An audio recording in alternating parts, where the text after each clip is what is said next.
জঙ্গিবাদ এখন নাই বললেই চলে। হ্যাঁ, কিছু ফ্যাসিস্ট জঙ্গি রয়ে গেছে যারা অন্যান্য দেশে গিয়ে আশ্রয় নিছে। নির্বাচন আসলেই আপনারাই বললেন যে দুষ্টচক্র একটু সক্রিয় হয়ে ওঠে। এই জন্যই কিন্তু আমরা প্রথমবারের মতো সব বাহিনীগুলির একটা প্রশিক্ষণের ব্যবস্থা করেছি, নির্বাচনকালী প্রশিক্ষণ। এই প্রশিক্ষণটা কিন্তু বাংলাদেশে এবারেই শুধু প্রথম। সব বাহিনীগুলিকেই প্রশিক্ষণ দেওয়া হয়েছে এই ধরনের ঘটনা যেন না ঘটে। হ্যাঁ, বর্ডার দিয়ে যে 2-4টা অস্ত্র আসতেছে না, আমি অস্বীকার করব না, কিন্তু এগুলি কিন্তু ধরা হচ্ছে।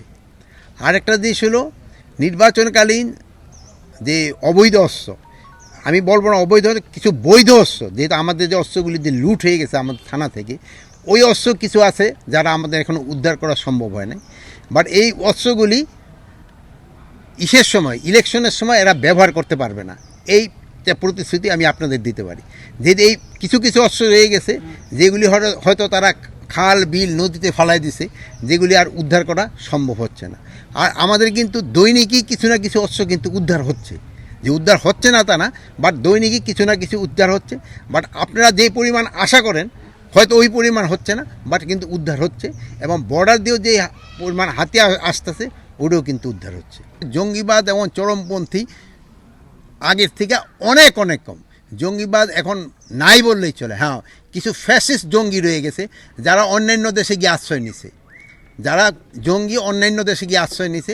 এই জঙ্গিগুলিরে আমরা অন্যান্য দেশে যারা আশ্রয় নিছে তাদের যেন আমরা খুব তাড়াতাড়ি নিয়ে আসতে পারি এই দেশে, এবং আইনের আওতায় আনতে পারি, এইটা আমরা ব্যবস্থা করতেছি। আইন করা হয় জনগণের উপকার করার জন্য।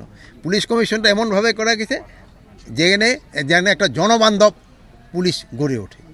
আমি আপনারা আজকে দেখছেন যে আমি একটা কথা বারবার বলছি, পুলিশদেরও অন্যায় আদেশ যেন তারা ক্যারি আউট না করে, এবং দুর্নীতির সাথে যেন তারা না জড়ায়, এবং তারা যেন কোনো রাজনৈতিক দলের সদস্যের মতো ব্যবহার না করে।